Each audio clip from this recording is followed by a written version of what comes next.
Hi guys, and welcome back here to the Dev Realm, and today we're gonna be carrying on our series. And if you guys remember what we did on the last episode, is that we have created a list with our items that we can use to build like a bridge, a house, or anything that we may need to do in the future.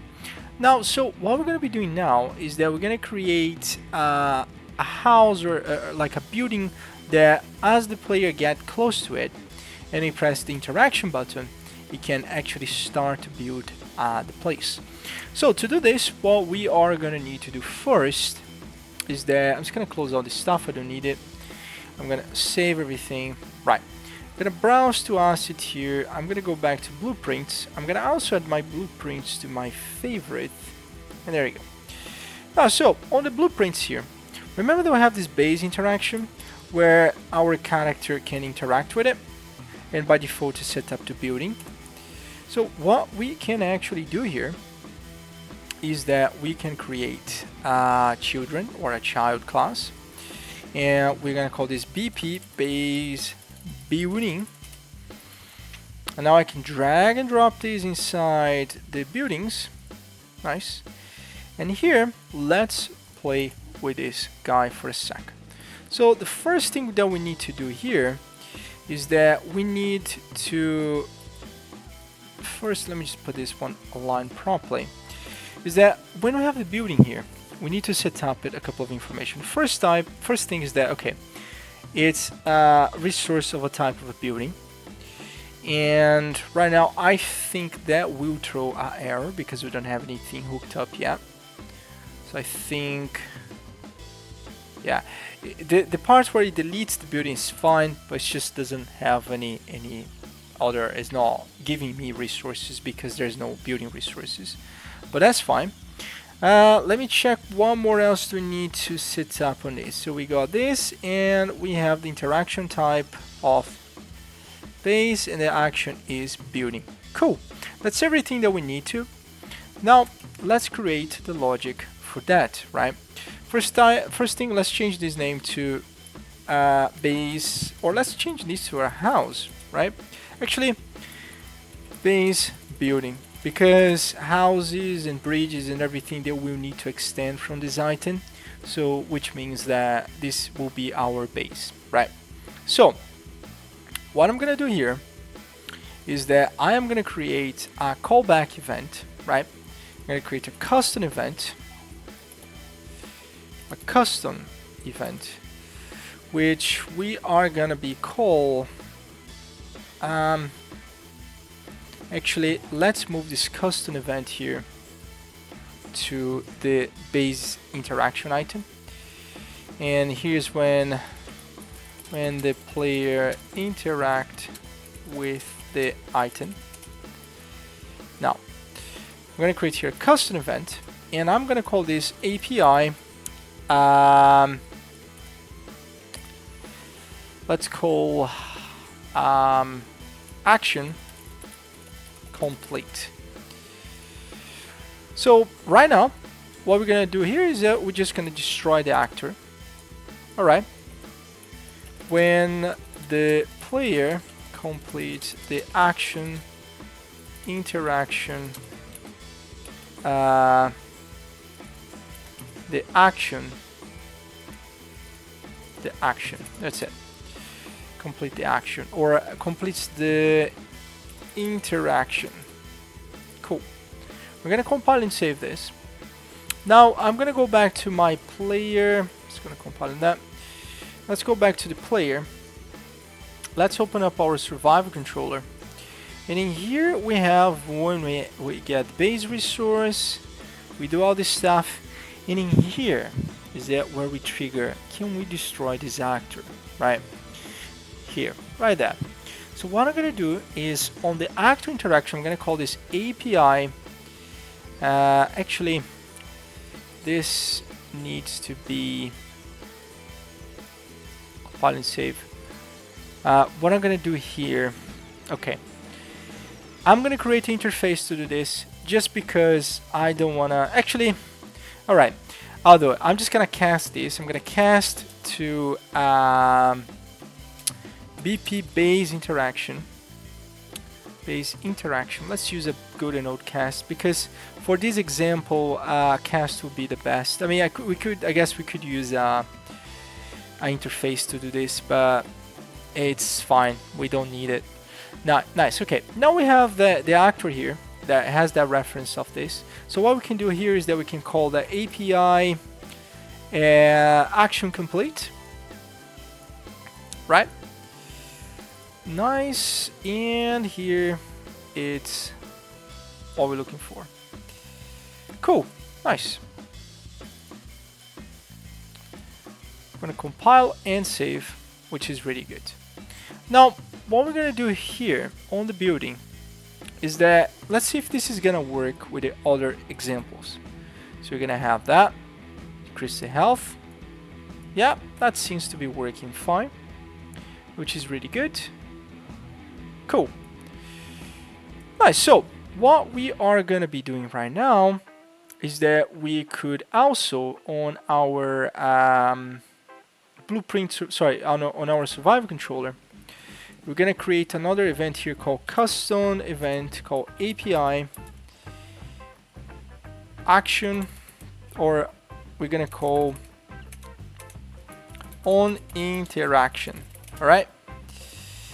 And I'm just gonna create a print saying hello world interaction. There you go. Cool. I'm gonna compile and save that. And we're gonna go back to the event graph, and we're gonna call this right here. Now I starting to see a problem where I have to do multiple casts.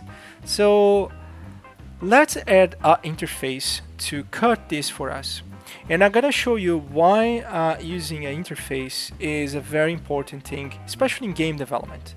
Right? I know I've been talking about this in the channel before, and I always try to use interfaces. I've been trying not to use interfaces on this in purpose, because they're very hard to set up, or they're tiring, but in this case is a very good use of interface. Right, so let's go back to where we have the base interaction actor. I'm gonna right click, and I am gonna select, oh sorry, wrong one, right click, go to blueprints, and search for blueprint interface, and I'm gonna call BPI base interaction. Right, now we're gonna save all this stuff, and what I'm gonna do here is I'm gonna create two interfaces that will basically be used to trigger those events. So we have two events here. So we have one is called on interaction, and another one is action complete. So the first one I'm gonna call I on interaction. And by the way, you don't need to call I always call it I dash on interaction, because I know it's an interface. And this one I'm gonna call I dash interaction complete. Nice. Now what we gotta do is compile and save that. That's it. Now on here we must implement those two events. Actually, we need to implement the interface first. Let's go back to class on the base interaction. Make sure you go to implement interface and type for BPI, and we're gonna use BPI base interaction, right? And the interfaces that we're gonna implement is this and that, okay? And all we're gonna do is the interaction complete. We just call that, and on the on interaction we call this, right? Cool. Now we can comment this when the player interact with this. Let's put it right here. Great. Nice. That's right. Cool. Compile and save that. Nice. Now look how cool is the interface. What we can do here is that every time we add a resource and add some kind of an interaction with this, what we can get is that we can get in the actor, and I can call the I interaction complete or on interaction, right? we can plug this guy right here. And what happened is that on the interaction here, so instead of doing this cast, we can just get this guy and call I dash interaction complete. Plug it right there. Plug this one right here. And if we did everything right, that should start to work for all the other classes. So if I go in here and I press interact, I should say interaction, you see? And that should be destroyed as it is. Really cool stuff. Look at that. Which is really nice. Now the next thing that we can do here is that for the base, I want to make sure that once is destroyed, we can change the house layout or stuff like this. So let me show what I mean by doing this. So what I'm going to do here is that I'm going to right click and I'm going to browse to the asset in here. And I'm going to open up this base interaction. And now I'm going to override this on interaction here. So I'm going to create here a custom event. Sorry. How's it called again? It's called on API interaction. So I'm going to right click on that. I'm going to call this event. No. This one. Actually, okay. That one. Call the parent to the parent function. Call the parent function. So whatever we're doing in the parent, we're going to call here. And what we are going to do here is that we need to know how our house is going to work, right? So for example, let's go back to our blueprint here. Let's go back to our buildings, crop out sample, environment. And I think in here we have like buildings and stuff. So environment, meshes, building, or maybe meshes here. There we go. It's inside environment, meshes, and building. Right. Okay. Cool. So as you notice, we have like a house, we have a bridge, and we have all those things, right? So what I'm gonna do here is that for the house, which is the base building, we're gonna plug the mesh here. What is it? Just gonna put this one here. That. So that's gonna be the base, and I'm just gonna reset the materials just so it looks a little bit better. Now let's press play and let's see what happened here. So okay, we have the house. So the idea is that every heat that we do on that is gonna change our mesh. All right. So to do this, let's make sure that we increase our collision to, let's say, like this. Compile and save. I'm gonna add some collision to the mesh. I'm gonna block all dynamic. Let me double check. Does this has collision? It doesn't look like it has a collision. Do we need a collision for this? I think for this specific case we do. So what I'm gonna do here is I'm gonna cheat a little bit. I'm just gonna use, instead of adding a whole collision for this and make it weird, I'm just gonna add a collision box. And I'm gonna add a box. I'm gonna add this box collision right here. And the reason why I'm doing this is so just the mesh has the collision for us. Right? Something like that. Compile and save. And now we should be able to get this actor here. Actually, let me browse to asset. Drop it down. So it has the collision now. So it stays on the floor. So as we place this with the mouse, it wouldn't be a problem, which is good. And we can't walk it everywhere here, which is great. But we still can interact with this. I think. Yeah, we can. So we can build this place. Nice. Alright, cool. Now the next thing we need to do is, let me just rotate this part to make sure it's proper. Cool, nice. Now we have this, all this stuff done. We got this stuff done, cool. Now the next thing that we need to do is that we need to update this mesh on every hit, so we know what we kind of trying to do here, right? So to do that, I'm gonna do something very simple. I'm gonna create a new variable called update mesh, and this is going to be a mesh, or actually, how is this called? Static mesh,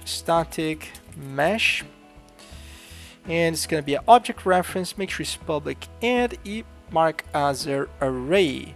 Now the next thing we're gonna add the meshes that we're gonna use to update. So let me go back to here, right? House, base building. Now what we are gonna do here is for the house, increase it like this. What is it? For the update mesh. So the first mesh we're gonna use is gonna be that. And then the next hit, actually, okay, let's do this, that, and this. All right, so we're gonna, every hit you do, it will have a chance of updating the mesh. Or actually, let's create it by percentage. Let's do a percentage calculation to do this. So I think it's always 3 meshes, right? So it's 1, 2, 3, 1, 2, 3. Yeah, 1, 2, 3, 4, 5. Okay, we have 5 meshes. Well, I guess we can always update the logic. But what we're gonna do here is that we're gonna get the actor info. We're gonna get the info, and we're gonna break the health, right? And we're gonna divide the health by 100, right? And we are gonna get our health times, let me just try to think here. So we have our current health divided by, okay, so we need to get our current health divided, sorry, by 100, and we need to time this, multiply by the current health that we have. So if I print this value, what do we get? Let's check. So if I go back in here and hit this, 0, 0, 0, 0, because that doesn't have any health. Let me double check. So we have that. Maybe let me just print the current health. I'm just trying to come up with something here where 15, 14, 17, 2. All right. So we are gonna get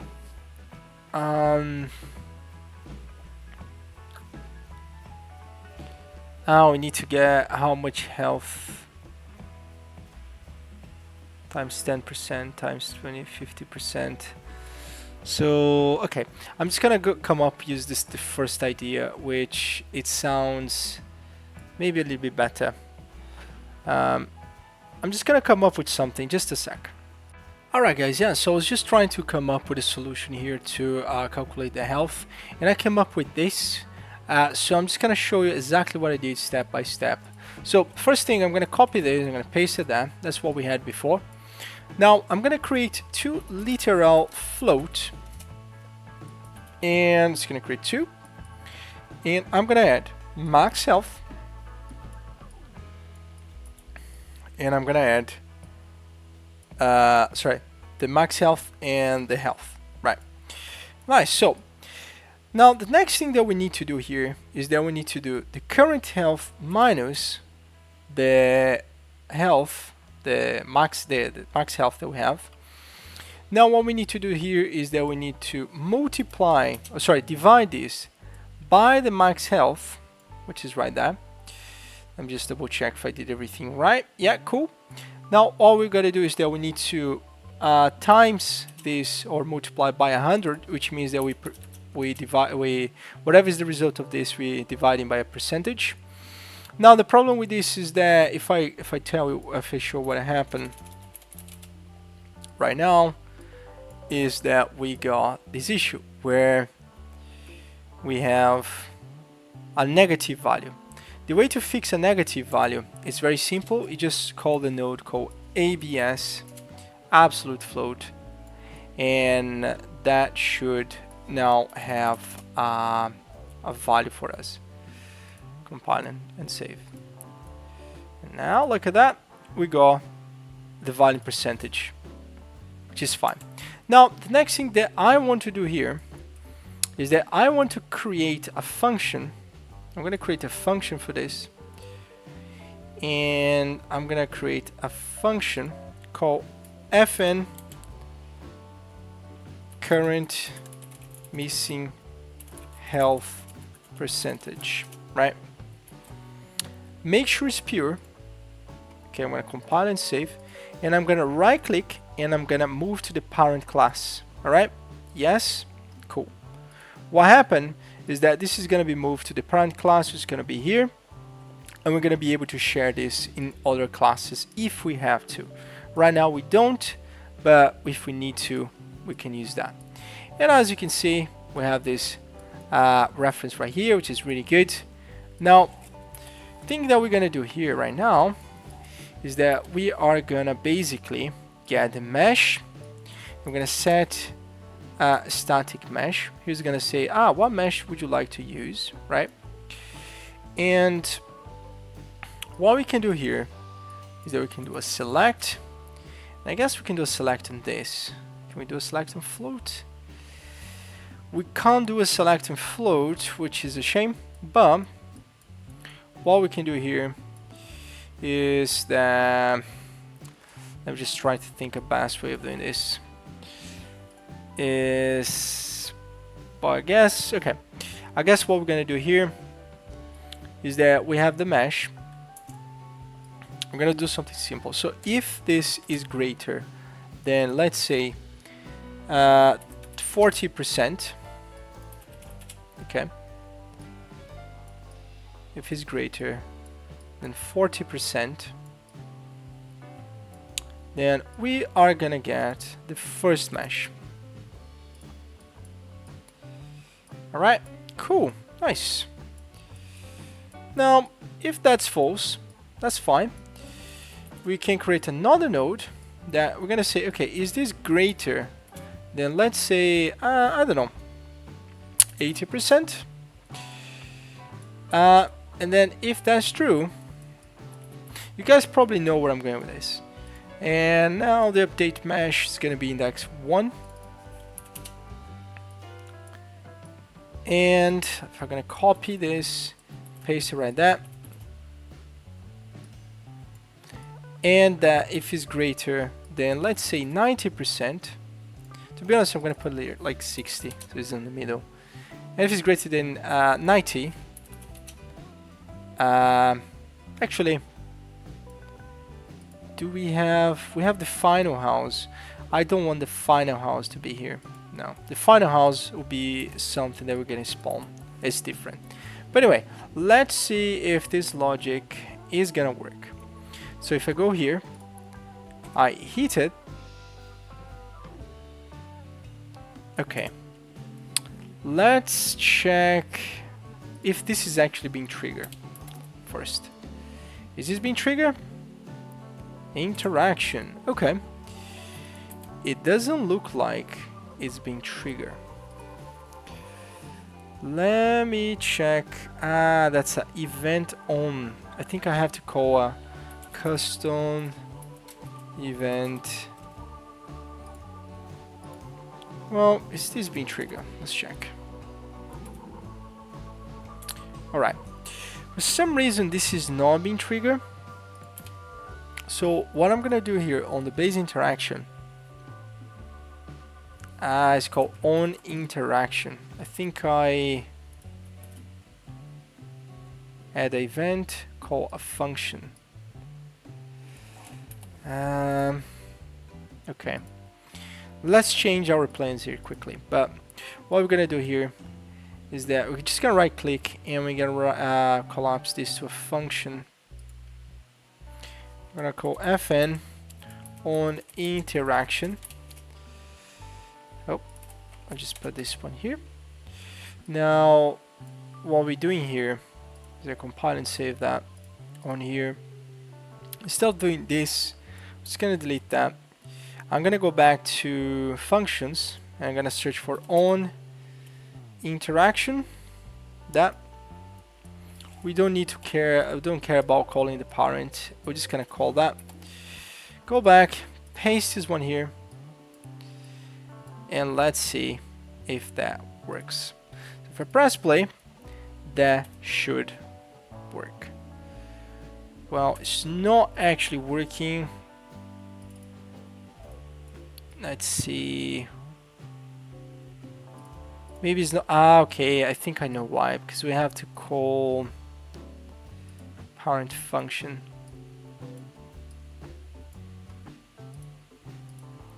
Let's have a look if this is being called. Hello. Hello. It is being called, which is great. So we're calling that 100%. Now let's see why and what's happening here. Interaction. So it doesn't look like this is being called. Maybe it's hitting hello. Interaction.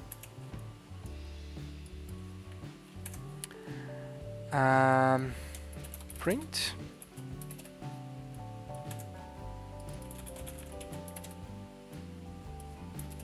Let's check.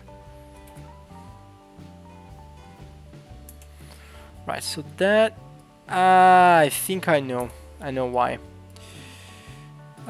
Because the building resource it's set up.